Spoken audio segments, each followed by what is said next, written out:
Kisa cha Daudi na Goliati. Kulikuwa na vita kali kati ya Waisraeli na Wafilisti. Kila siku jitu kubwa sana lilitoka upande wa Wafilisti, jina lake Goliati.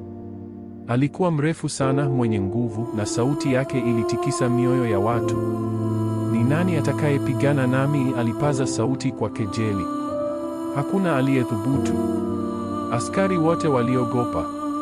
Siku moja kijana mdogo mchungaji aitwaye Daudi alifika kambini kuwaletea ndugu zake chakula. Aliposikia maneno ya Goliathi, moyo wake ulijaa ujasiri.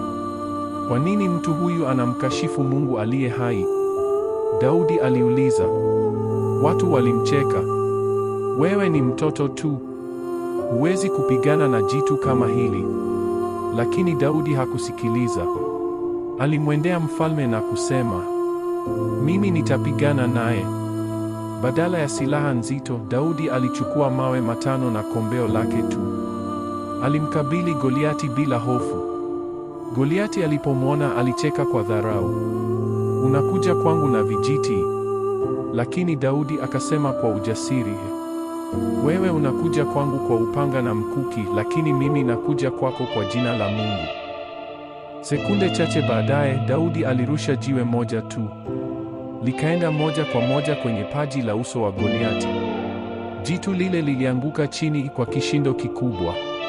Siku hiyo, ushindi haukutokana na nguvu bali imani.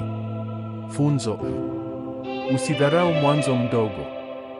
Ukiwa na imani, hata jambo kubwa linaweza kushindwa. Usisahau kunifollow na kusubscribe, huenda usinione tena. Asante.